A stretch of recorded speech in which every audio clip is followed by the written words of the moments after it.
Howdy everybody, David here. This is week number 32, August 10th through the 16th. Now the first thing when I woke up this morning, very early, way early, I found out that I was actually mentioned in the official weekly D&D article that's posted on a Wizard site. Very awesome. The article is by Greg Bilsland, and it is an article about playing Dungeons and Dragons and streaming it on twitch.tv. And when I first started doing D&D on Twitch 2 years ago, there was like myself and two or three other streams. Now, every given night when I'm streaming, there's like 30 D&D games at the minimum. It's crazy how D&D has grown on Twitch. It's awesome to see, actually, because it's such a small group of people that watch these games, and it's nice to see it bloom into what it is today. So it was very nice to see Greg Bilsland actually talk about my channel in his article, and it says right here, Dave over at Tabletopin runs a couple 5th edition D&D games as well as Dungeon Master workshops. His channel has an interesting system for accruing XP for the viewers. Really cool. I made my day when I saw that. So I tweeted at Greg a little bit ago and thanked him, and wow, it's really cool to get mentioned in like the official D&D article. It's crazy. So thank you again, Greg. Totally appreciate it, man. That was very nice of you. So I got a couple questions asked Dave this week. Not too many, just a couple. And the first one is by a guy named Philip Jones. And he asked me, he says, sorry for the dumb question, but how do I make copies of a character sheet for players after I have already made one? And he's referring to Roll20. He says he's sure it's simple, but he's just probably overlooking it, and he was wondering for my help, wondering if I could help him. So yeah, I have no problem helping him at all. So what I'm going to do is, Philip, if you're watching this is how you do it. When you go to Roll20 and you go into your D&D game, all right, I don't have actually I do not have mentorship anymore with Roll20. I actually let my membership lapse, so I'm surprised I didn't get a bunch of ads when I logged in. But this is what you do. Ooh, the eerie sounds in the background. Just go to your character sheet and just go to the edit mode, Philip, and then right here in the middle, right past my big head that you can see, right here, it says duplicate. All you do is just hit that duplicate button, and just make sure you make quite a few duplications, and don't forget to not give your last sheet out, because I did it one time and it was a pain in the butt. So there you go, Philip. That's how you duplicate a character sheet on Roll20. So I hope that helped out. So I got another question as well. This is a Dungeons and Dragons 5th edition question, and it is from XXX Chameleon XXX. And the question is, what if you use a cantrip for your Overchannel? Now, if you don't know what Overchannel is, it's the level 14 class feature for an evocation wizard. And what evocation does is it basically makes the spell do max damage. And if you do it more than once before a long rest, then you start taking 2d12 points of damage, and then the damage escalates every time you use it. So Overchannel is actually pretty cool. I do like it, but this person was asking if he used it with a cantrip, does it still damage you? So, and then he says, or is the cantrip not considered a wizard spell? And my answer is this. The way that I read it's sort of, you can interpretate this spell certain ways. Now, Overchannel means for spells levels 1 through 5. A cantrip yields a level of 0. So therefore, in my opinion, Overchannel will not work with a cantrip. Now, who's to say maybe you and your Dungeon Master can work something out? I mean, if you're hell-bent on using Overchannel with a cantrip, maybe you and your DM can work it out and give you the same penalty for casting a first level spell as casting a cantrip. So, maybe the 2d12 necrotic damage after the first time. So maybe if your dungeon master, he or she wants to work something out with you, that could be feasible for sure. But as I read the spell, no cantrips allowed unless it's house ruled, and it's for levels 1 through 5 on Overchannel. So I hope that answers your question. I think it was XXX Chameleon or something like that. So that is it for the Ask Dave questions. I only had a couple this week. So it was a very, very, very good week, and a very kind of bummer kind of week last week. I actually was offered a job that starts at the end of January, early February. I accepted a job offer, and I have 5 months. So I want to, seeing that I haven't worked in 6 years because of going to school and all of this other stuff, basically put my life on hold and just went to school. Well, the last year and a half since I've graduated, I've been doing the streaming. So I'm going to take this next 5 months, and I'm still going to be doing D&D Wednesday, Thursday, Friday, and Saturday and Sunday. So nothing's really changing. I'm just getting rid of the bi-monthly games. I think it was just. I think it was bad cohesion for the group. A lot of players would forget what would happen after 2 weeks or maybe 3 weeks if they didn't make a game. So, but a lot of people ask me, "Oh, you're leaving Twitch?" And all. Guys, I'm not leaving Twitch. This job doesn't start until the end of January, early February. So I'm still going to be here. I have made a schedule change, and I'll go over that in just a few minutes. This is going to be the last schedule change for the year, and I'll go into detail with that in just a few minutes. But I was offered a job. I'm going to accept the job. It's not my dream job of working at the Smithsonian or the Library of Congress, but it is up there. It's a pretty kick butt job. I'll talk about it more down the line. But like I said, the stream's not going anywhere, guys.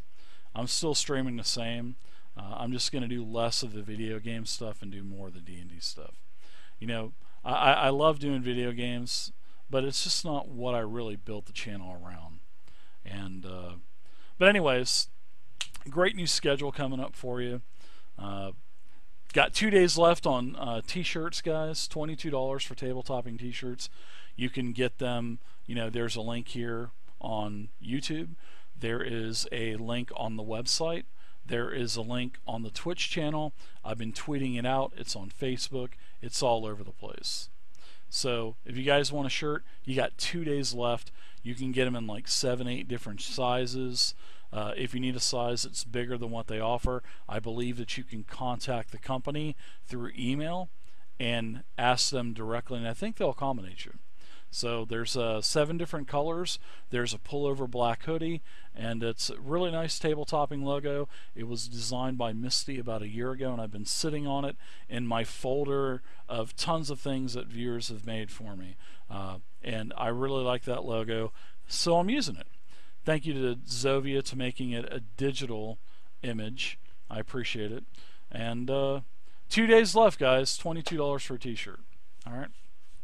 So next thing I want to talk about is the Fantasy Grounds interview with Doug Davidson. A couple weeks ago I announced that one is going to happen, and one is going to happen. I'm just waiting for Doug to get back with me now that Gen Con is over. I know that he's got several other cons that he needs to do for his company, Fantasy Grounds. So I reached out to him, and whenever I get an email back from him with a day and time that he can make it to the stream, you guys, I promise, will be the first persons to know. So as soon as I know when the Doug Davidson interview with Fantasy Grounds is going to be, I'll let you guys know. Hopefully I'll know something soon. All right, so talk about the new schedule. All right, I was running D&D Tuesdays and Fridays basically. I'm not going to do that anymore. I was just running 2 games. I was going to start doing that on Saturdays again. But I don't think that games every other week is a good thing. Not for the players and stuff. when you have a great session and then you go for 2 weeks, the air kind of deflates, and then everybody's kind of like, I don't know what happened. Do you remember what happened? No. So, anyways, I've revamped the schedule. All right, Monday, Tuesday are going to be kind of like flex days for me. I'll probably still be on doing some kind of prep, probably playing Path of Exile, something like that. All right. Now, Wednesday is going to still be the DM workshop. I'm going to continue to do the DM workshop until January. So I'll still continue to do the DM workshops. They're not going anywhere until January. When I start my job, it'll be a Monday through Thursday job.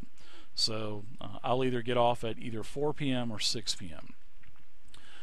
So unless there's special occasions, and then I'll have to probably work on a weekend sometimes, but not too often. So Wednesdays will be the DM workshop.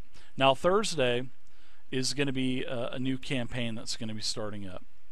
I've already got the players for this game. I've shuffled a lot of players around. Now I'm not going to announce the players yet, but it will probably be a Pathfinder campaign. I'm working on something with a company that does Pathfinder products, and if this works out, it will be announced in the future. Now, this game will, like I said, it'll be Pathfinder. This game will be a short-term campaign. This game will start in about 3 weeks, probably towards the end of August, and this game will go until probably January. So this is not going to be a long-term thing. This game is going to be a very short game to fill in a fourth game until I'm about a month ready to go back to work. And then in January, this game will end. All right, so Friday. The old Friday was rotating between Princes of Apocalypse and Deadlands.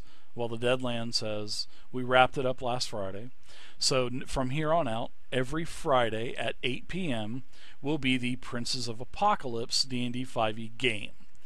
Same players, all of the players are able to commit to every week, which is a good thing. So this game will now be really speeding along now that we're playing once every week instead of every other week. So once again, I'll repeat: Friday, Princes of Apocalypse, 8 p.m. Eastern Standard Time. All right, so Saturday. Saturday was not there was no game on Saturday, but Tuesday I did have 2 games that were rotating. The Zombie Apocalypse game using Savage Worlds rules, and also the D&D Orcus campaign. Well, I have canceled the D&D Orcus campaign. It actually ran for quite a long while. I think about 6 to 8 months that game ran. There's just been a lot of technical issues with that game, players' technical issues, players not being able to show up for weeks at a time. So I felt that it was probably the best thing to end that campaign instead of dragging it on. Not that it wasn't going good. It was nice that we always had people filling in and whatnot, but I'm not doing the game for replacements. I'm doing these games for the core group, for the story. And when somebody, when people don't make it for 2-3 weeks at a time, they don't know what's going on, and then it's lost. So anyways, the Orcus campaign may pick up down the line, but it'll be tied into another game. So the Savage Worlds game is going to be moved to Sunday, and I'll talk about that in just a second. But Saturday, starting this Saturday at 4 p.m., Saturdays and Sundays games are now going to run at 4 p.m. This is going to let me get used to getting on a schedule. I'm trying to get used to things months ahead of time instead of waiting till the last week of what I usually do and then try to change my entire life in a week and then I start a new job. I'm not doing that. Not with this job. No freaking way. So like I said, Saturday and Sunday games are now going to be at 4 p.m. Eastern Standard Time, and plus that'll be good for you Euros out there. You'll be able to watch the games live now. It'll only be like 8 or 9 p.m. your time. So every Saturday from here till the end of the year, we'll be playing the new Fantasy Age game, Titan's Grave. This is the Ashes of Archelon campaign setting, and it's the one that Will Wheaton had done. Well, we are doing our character creation this Saturday. I've got a full group. I've got a full group for this group already. It is going to be basically the Deadlands group. The Deadlands group is a very RP heavy group, and I'm really looking forward to playing this sci-fi game with that group. I think it'll be good. I've been spending a lot of hours building a rule set with worm food for Titan's Grave, for Fantasy Age, and to be compatible with Fantasy Grounds. So we've got it working, and now it's just a bunch of data entry at this point, and probably about 65 to 70% done. So hopefully I'll have that done by Saturday, and then you guys are going to get to see what it looks like. It's going to be awesome. Okay, so that is going to be for Saturdays. Sundays, like I mentioned, the Zombie Apocalypse crew. The Zombie Apocalypse crew has moved from Tuesday every other week to every Sunday. Now, I've lost a couple players during this transition. Unfortunately, Pathfinder, he cannot play on Sundays because this is his time with his family, and I totally respect that. I've also lost Lord Acid. Lord Acid wanted a more combat-heavy game without the roleplay. So I have 2 spots open on the Sunday game, but I have filled them. Deviator and Iron Fist will be filling in and grouping up with Miss Scarlet, Wee Willie, and also Zovia. So Sunday's game, 4 p.m. Zombie Apocalypse. We have 6 games left. Once we finish these 6 games, we'll be ending at a perfect time to transition into the new Dungeons and Dragons 5th edition, Out of the Abyss. All right. So once we finish these last 6 games, this same group will be playing D&D 5e Out of the Abyss, and we will continue that until we are done with that campaign. All right. So that is the new schedule. The new schedule is going to be on the website. It's going to be on the Twitch channel, on the schedule widget, and I'll repeat the schedule one more time. Wednesday and Thursday. Now, remember, Thursday is going to be a campaign, Pathfinder campaign, but not till the end of August. So Wednesday and Thursday till the end of August, I'm going to do double DM workshop nights. So Wednesday, Thursday till the end of the month, those will be workshop nights.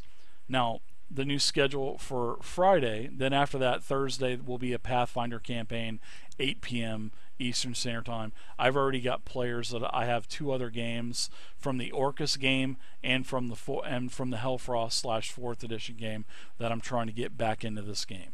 So I've got plenty of players, guys. Honestly, I have too many right now.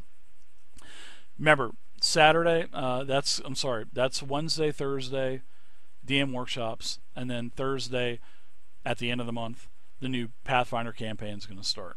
Friday, every Friday from here on out, D&D Apocalypse 5e until we finish that campaign setting. All right. Saturday, remember, now the Saturday and Sunday games are early at 4 p.m. Eastern. Saturday is going to be Titan's Grave. That's the new sci-fi game that was done with Will Wheaton, and it's using the new Fantasy Age rules. Sundays, 4 p.m., Zombie Apocalypse, Savage Worlds, until we're done with that. 6 weeks, and then in mid-September, we'll be transitioning to the new Out of the Abyss D&D 5e Underdark campaign. So, that is the new schedule. Like I said, it'll be posted. So what's going on this week?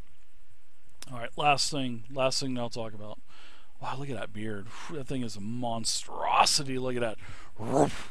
Anyways, tonight, pretty much just going to be prepping. I'm going to be doing more Fantasy Ground stuff.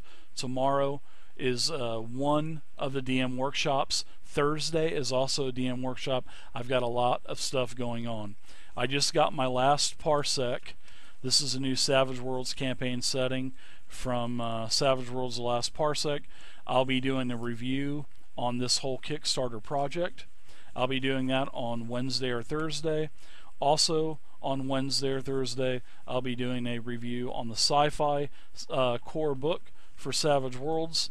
I'll also be doing a let's see, what else we got? D&D 5e stuff. We're gonna talk about attacks of opportunity and optional attacks of opportunity that you can add into your game. We're gonna talk about everybody's favorite attack in D&D 5e, sneak attack. Is it too powerful? We're gonna talk about dexterity. Is dexterity too powerful in D&D 5e? And we're going to talk about the other stats as well, if they're underwhelming or if they're overwhelming. So also we're going to talk about movement in D&D 5e, Theater of Mind, and on a tactical grid.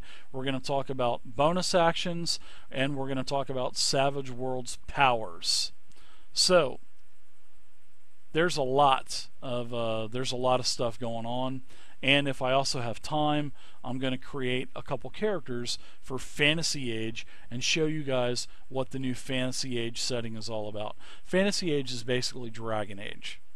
Dragon Age is a great 3d6 rule set. Well, now it's actually called Fantasy Age. Really good. So that's going to be Wednesday and Thursday, heavy DM workshops. And there's going to be a lot of stuff going on in these DM workshops until I stop doing them at the end of the year. So, all right. So, what are we going to do Thursday? DM workshop. Friday, Prince of Apocalypse, 8 p.m. All the players should be there, except for Raz. Raz will not be there. She has a prior engagement, so I'll probably need an alt for that night. What's going on Saturday? Hey, Titan's Grave, character creation, 4 p.m. That's what's going on. Also, what's going on Sunday? The Zombie Apocalypse War of the Dead campaign, 4 p.m. Eastern Standard Time, and we'll be doing that for the next 6 weeks. So that's what's going on, everybody. So thank you guys so much again. Don't forget to grab your t-shirt. Only $22, 7 different colors, tons of sizes. Also a black hoodie. If you want a hoodie, grab one of those, only 40 bucks. So thank you guys. Please feel free to leave a comment in the section down below. Also, like and subscribe to the channel. Stop by the Twitch channel, follow there, follow me on Twitter, Facebook, all that good stuff. And until later on, I'll see you guys. Have fun.